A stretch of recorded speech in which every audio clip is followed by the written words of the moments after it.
오늘 저는 여러분들 앞에서 읽은 이 말씀을 가지고 계시에 대한 이야기를 하려고 합니다. 오늘 저희가 여러분들 앞에서 읽은 이 글은 요한이라고 하는 분이 쓴 글입니다.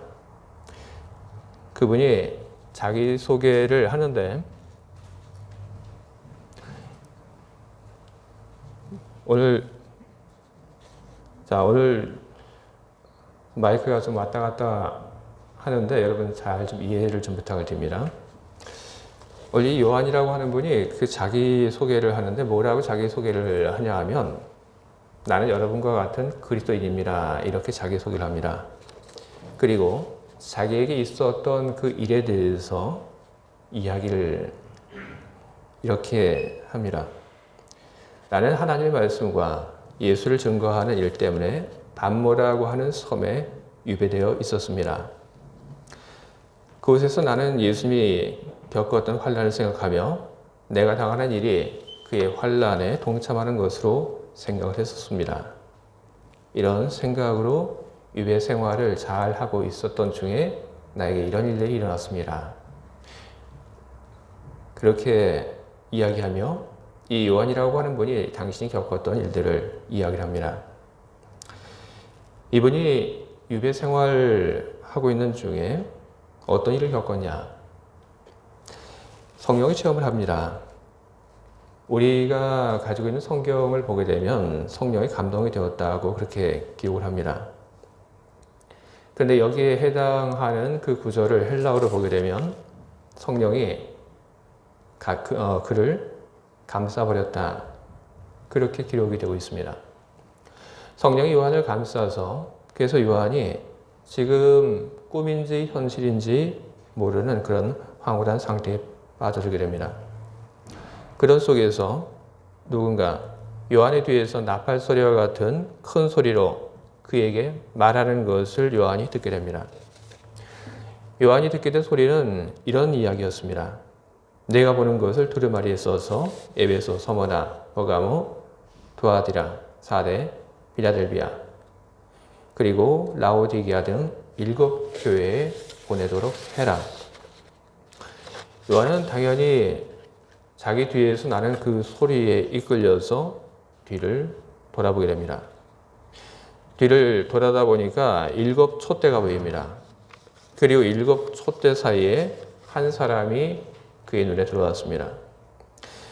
요한이 설명한 그 사람의 모습이 13절부터 16절에 기록되어 있습니다. 근데 저는 이 기록된 모습을 보면서 도대체 이것이 뭔가 하는 그런 생각이 좀 들었습니다. 특히 16절에 그의 오른손에 7별이 있고 그의 입에서 좌우에 날선 검이 나오고 이런 것을 보면서 도대체 요한이 본 것이 뭘까? 저는 그런 생각을 합니다. 만약 우리들이 이런 말을 보면서 이 말이 수사학적인 그런 사용이 되었다고 하는 것을 모르면 우리는 이런 말들에 대해서 계속해서 이상하게만 우리는 여길 겁니다. 요한은 그가 본 사람에 대해서 설명할 때 그는 수사학을 사용을 했습니다. 그렇기 때문에 요한이 사용한 그 수사학을 제어하게 되면 그러면 요한이 보았던 그 사람의 모습이 조금 더 현실적으로 우리들 앞에 드러나게 될 것입니다. 요한이 본 사람은 발에 끌리는 옷을 입었고 그리고 가슴에 금띠를 띄었습니다. 그리고 그는 하나님을 만난 뒤에 산에서 내려왔던 모세의 얼굴이 빛이 났던 것처럼 요한이 본 그분은 빛이 났습니다. 모세의 얼굴 빛 때문에 사람들이 모세를 제대로 바라보지 못했던 것처럼 반모섬에 있었던 요한이 바라본 그분 역시 찬란하게 얼굴에서 빛이 뿜어져 나왔습니다. 마치 해처럼 그렇게 빛이 났습니다. 그리고 그분의 발은 풀무불에 단련한 노새와 같았습니다. 그만큼 견고히 서 있는 모습을 그는 보았던 겁니다.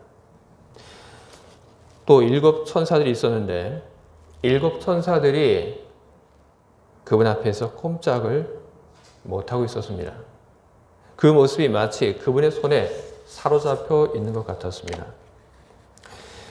그의 손에 7 별이라고 하는 것은 바로 그런 뜻입니다. 천사입니다.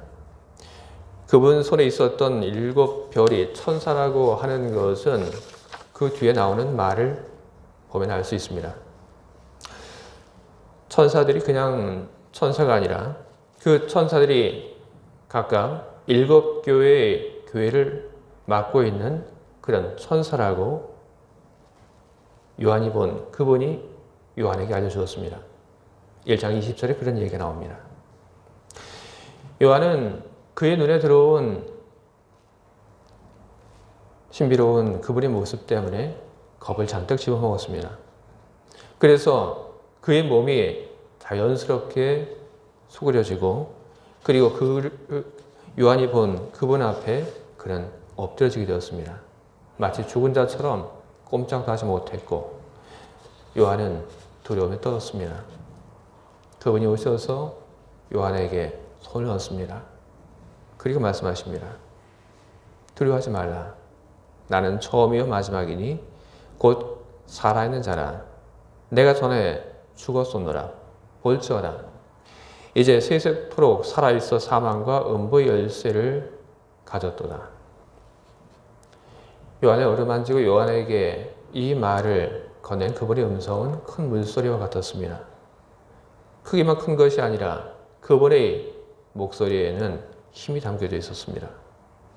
마치 그분의 입에서 좌우에 날선검이 나오는 것과 똑같게 그렇게 여겨졌습니다. 요한이 만난 그분이 요한에게 전한 메시지, 그 메시지 무척 중요한 메시지라고 그렇게 생각이 듭니다. 요한이 본 그분이 요한에게 나는 죽었었으나 지금 살아있고 앞으로도 영원히 살아있을 것이다. 이 말로써 그분이 누구인지 알려주었습니다. 누구입니까? 그리스도인들에게 이 말을 해주게 되면 그분이 누구인지 모를 리 없습니다. 그분은 바로 예수였습니다.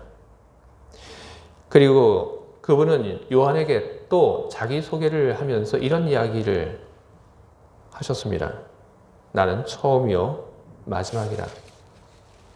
계시록에 보게 되면 나는 알파요 오메가 이런 얘기가 나오는데 이 말과 다르지 않는 똑같은 말입니다. 이 말씀 무척 중요한 얘기입니다. 하지만 그 뜻에 대해서 잘 알고 있는 분들은 많지 않습니다.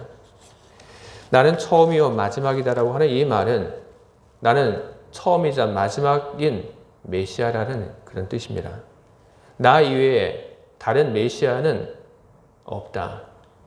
바로 그런 뜻입니다. 그렇게 단정할 수 있는 이유는 구약에 있습니다.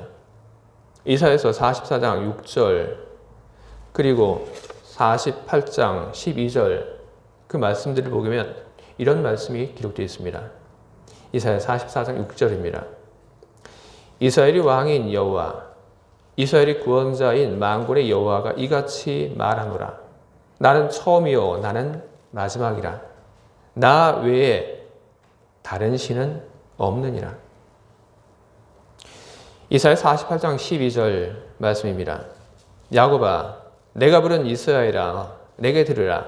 나는 그니 나는 처음이요 또 나는 마지막이라. 구약에 있는 이 말씀들은 오늘 우리가 보고 있는 이 신약의 말씀이 어떤 뜻인지 우리에게 풀이를 하고 있는 것입니다.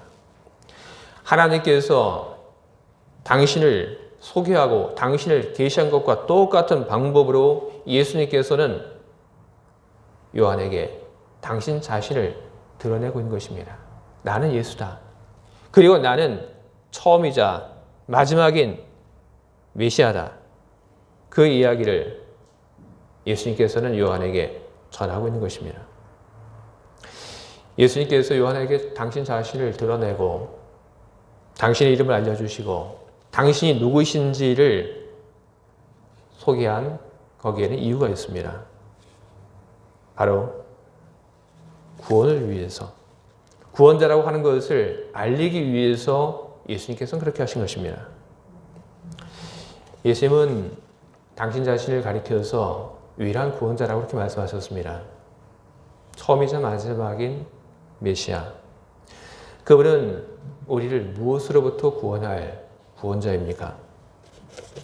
그분은 우리를 죽음에서부터 구원할 구원자인 것입니다. 예수님께서는 나는 사망과 음부의 열쇠를 가졌다. 그렇게 말씀하셨습니다. 사망과 음부의 열쇠를 가졌다고 하는 것은 사망과 음부를 총괄하는 그런 권리를, 힘을 가졌다는 그런 뜻인 것입니다. 열쇠를 가졌다고 하는 것이 이런 의미로 사용이 되었다고 하는 것을 마태복음에서 볼 수 있습니다. 마태복음 16장 19절에서 이런 말씀이 기록되어 있습니다. 내가 천국 열쇠를 네게 주리니 네가 땅에서 무엇이든지 매면 하늘에서도 매일 것이요 내가 땅에서 무엇이든지 풀면 하늘에서도 풀리리라 하시고, 예수님께서 반모섬에 있는 요한에게 나타나신 이 일, 그리고 요한에게 하신 말씀들, 이런 것을 신학적으로 뭐라고 부르냐 하면 계시라고 부릅니다. 독일말로 하게 되면 오펜 바룽이라고 합니다. 당신 자신을 나타내신 것입니다. 그냥 단순히 당신의 모습만을 나타내신 것이 아닙니다. 진짜의 모습을 보여주신 것입니다. 예수님께서 요한에게 나타나시고 거기서 끝난 것이 아닙니다. 내가 메시아라고 하는 것을 소개한 것에서 끝난 것이 아닙니다. 예수님께서는 요한에게 명령하십니다. 각 교회에 편지를 써라. 그리고 그 편지를 통해서 내가 본 것을 전하도록 해라. 이것은 각 교회에게 바로 예수님께서 당신 자신을 드러내시고자 하시는 것입니다. 예수님께서 계시다고 하는 것을, 예수님께서 메시아라고 하는 것을 각 교회에 예수님은 전하기를 원하셨던 것입니다. 그의 계시는 각 교회가, 더 나아가서는 모든 인간이 예수님을 알게 하기 위한 그런 방법인 것입니다. 요한은 계시를 전하는 전달자로서 부름을 받은 것입니다. 그는 계시의 최종 수여자가 아닙니다. 그 계시의 최종 수여자, 그것은 따로 있습니다. 그 당시 교회였고, 그리고 그 계시의 최종 수여자는 바로 오늘을 살고 있는 우리들인 것입니다. 예수님께서는 오늘 우리들에게 당신이 누구신지를 전하고자 하십니다. 그리고 예수님께서는 오늘 우리들에게 구원을 전하고자 하십니다. 구원은 예수님에게 달려져 있습니다. 인간은 자기 자신을 구원할 수 없습니다. 그렇게 예수님께서는 자기 자신을 구원할 수 없는 인간을 구원하시겠다고 하는 바로 그것을 오늘 우리들에게 계시를 통해서 전하고 계시는 것입니다. 예수님께서 모두를 구원할 능력이 있더라도 나 몰라라 하면 구원의 사건은 여러분 일어나지 않습니다. 그렇기 때문에 예수님께서는 계시를 통해서 예수님의 의지를 전하고, 그리고 예수님의 그 의지에 우리 모두가 함께할 것을 요구를 하고 있는 것입니다. 예수님께서 우리를 구원하시겠다고 하는 그런 마음을 갖고 계신 것, 그리고 우리를 구원하시겠다고 하는 그 뜻을 계시라고 하는 형식을 통해서 우리에게 전하신 것, 그 모든 일들 뒤에 있는 것은 사랑입니다. 우리가 그 무엇도 예수님을 위해서 한 것이 없습니다. 예수님께서 우리를 사랑하시기 때문에 그 사랑의 마음 때문에 예수님께서는 당신 자신을 나타내셨고, 그리고 우리를 구원하시겠다고 하는 그 구원의 계획을 알리셨고, 그리고 지금 이 순간에도 우리를 구원하기 위해서 그분은 일하고 계십니다. 이 계시의 이야기를 통해서 저는 우리들 모두가 예수님의 큰 사랑을 받고 살고 있는 사람들이라고 하는 것을 알았으면 좋겠다는 그런 마음을 저는 가지고 있습니다. 하나님의 사랑을 받고 있는 사람, 그리고 예수 그리스도의 사랑을 받고 살고 있는 나, 그런 사랑을 통해서 새로운 힘을 얻고 미래를 바라보며 희망을 가지고 살아가는 것, 바로 그것이 오늘 살고 있는 우리들이 해야 할 본분이 아닌가 생각을 합니다. 요한이 계시를 받고 그리고 각 교회에 편지를 써서 보낼 그 당시 교회는 무척 힘들었습니다. 요한처럼 예수를 믿고 하나님을 믿고 하나님의 나라를 소망하다가 고난을 받는 사람들이 도처에 넘쳐났습니다. 예수 믿는다고 하는 그 일로 인해서 박해를 받는 일도 많았습니다. 그런 사람들에게 계시는 어떤 의미가 되었을까요? 고난받고 침을 당하고 그런 사람들에게 이 계시는 힘이 되었고 위로가 되었고 그리고 소망이 되었을 것입니다. 그리고 전에 받은 그 계시를 붙잡고 구원에 대한 소망을 품고 그들은 계속해서 미래를 향하여 기웃덩거리지 않고 그들의 삶을 계속할 수 있었을 것입니다. 주의 사랑하는 성도 여러분, 저는 여러분들이 여러분 자신을 예수님의 사랑을 받은 사람들로 여기기를 바랍니다. 예수님께서 여러분을 사랑하십니다. 정말 사랑하십니다. 그렇기 때문에 예수님께서는 계시를 통해서 당신 자신을 우리에게 전하고 계신 것입니다. 요한이 계시를 받은 그 이후에 얼마나 많은 시간들이 흘렀습니까? 그 긴 시간이 흘렀음에도 불구하고 요한이 보았던 그 계시의 모든 것은 조금의 흐트러짐도 없이 올 우리들에게 그대로 전해지고 있습니다. 사람의 힘으로 이 모든 것이 다 가능한 것은 아니라고 저는 생각합니다. 요한이 전한 그 계시의 사건이, 그 내용이 올 우리들에게 제대로 전달될 수 있도록 우리 주님께서 뒤에서 일하고 계셨음을 저는 믿습니다. 예수님께서는 당신을 사랑하십니다. 그렇기 때문에 예수님께서는 그 사랑으로 우리를 돌보고 이끌어주고 계십니다. 우리를 사랑하기 때문에 예수님께서는 당신의 모든 것을 희생하셨어도 우리를 하나님의 나라로 이끌어 주실 것입니다. 시편 90편 10절엔 이런 말씀이 기록되어 있습니다. 우리 연수가 70이요 강건하면 80이라도 그 연수의 자랑은 수고와 슬픔뿐이요 신속히 가니 우리가 날아가나이다. 히브리서 9장 27절은 이런 말씀을 우리들에게 주고 있습니다. 한 번 죽는 것은 사람에게 정하신 것이요 그 후에는 심판이 있으리니. 우리의 삶은 짧습니다. 그 짧은 삶, 우리 걸어가는 그 걸음이 비틀거리지 않기를 바랍니다. 우리의 삶, 그 속에서 우리의 삶을 인도해 주고 계신 그분이 있다고 하는 것을 믿고 그 사랑 안에서 여러분 언제나 다른 사람을 사랑하고 하나님을 사랑하며 살아가시길 바랍니다. 그런 여러분을 주님께서는 올바른 길로 늘 이끄시고 여러분들을 하나님의 나라로 들어가도록 그렇게 인도하여 주실 것입니다. 때로 힘들고 어려운 일들이 여러분을 찾아온다 할지라도 이 모든 것이 곧 지나갈 것임을 여러분 생각하시면서 하나님의 나라에 대한 그 소망을 잃지 마시고 여러분의 그 삶의 자리에서 올바른 일을 행하시기를 여러분 멈추지 마시기를 주님의 이름으로 축원드립니다. 기도하겠습니다.